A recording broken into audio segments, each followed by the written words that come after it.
At its peak, the Mughal Empire commanded unimaginable wealth and armies that marched unchecked from Kabul all the way to the Deccan. But despite wielding this limitless power, starting with Emperor Akbar, the Mughals abruptly stopped doing something every other royal family did. They stopped marrying off their daughters. Keeping these women unwed served a ruthless logic.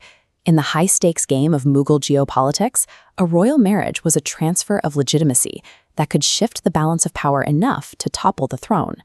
For centuries, our understanding of the Mughal harem came from 17th-century European travelers like François Bernier and Nicolau Minucci, who mailed sensational gossip back to the West.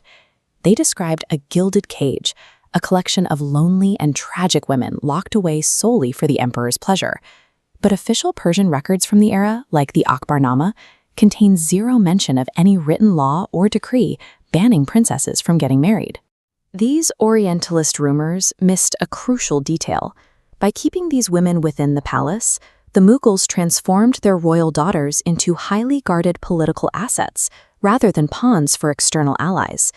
Early Turco-Mongol royal women didn't live in the shadows. Babur's sister, Khanzada Begum, was an independent equal who rode directly into battle alongside the men. The policy shifted when Akbar needed to stabilize his new Indian empire.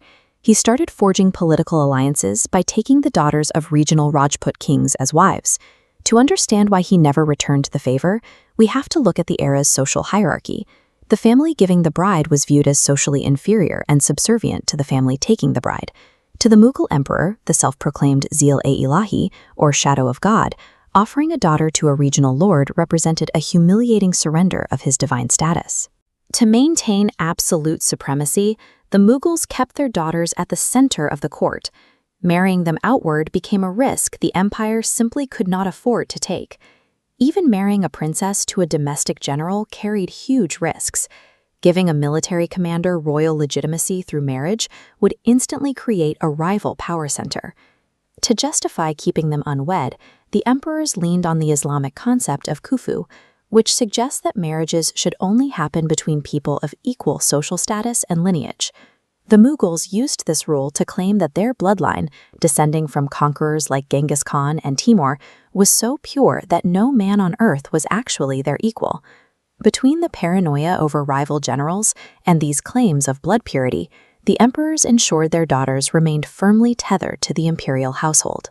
Imperial records reveal the harem functioned as a sophisticated administrative hub, staffed entirely by female officials, internal spies, and armed security guards. Denied the traditional path of marriage and family, these highly educated women redirected their energy into dominating imperial politics and global commerce. Shah Jahan's daughter, Jahanara Begum, shows just how much power a princess could amass in this system. Appointed First Lady at just 17, she commanded a royal salary that eventually reached 1.7 million rupees and held direct control over the revenues of the Surat port. Jahanara operated as a global merchant. She owned her own 1,200-ton cargo ship, the Rahimi, and negotiated trade relations with both the Dutch and British East India companies. By stripping these women of the right to marry, the emperors inadvertently created a class of wealthy kingmakers who became the financial engines of the empire. Years later, Emperor Aurangzeb faced a religious dilemma. As an orthodox Sunni ruler, he knew that forcing lifelong celibacy on women was difficult to justify within Islamic teachings. He devised a brutal loophole. He allowed marriages, but restricted them exclusively to the penniless, defeated sons of the brothers he had murdered to take the throne. This solved his religious guilt, while ensuring his potential rivals remained completely impoverished and entirely under his control. Aurangzeb's daughter, Zeb-un-Nissa, represents the darker side of this trade-off. With marriage off the table, she poured her intellect into Sufi mysticism and rebel poetry, creating an independent identity that eventually clashed with her father's rigid world. When she supported her brother's rebellion against their father, Aurangzeb stripped her of her wealth and locked her inside the Salimgarh fortress for 20 years until the day she died. Her end stands in contrast to the wealthy Jahanara, who, despite commanding the riches of the empire, chose to be buried in a simple grave, covered only in grass. The history of these princesses reveals the human price of imperial stability. While some became the financial engines of the state, others paid for their restricted freedom with decades of isolation.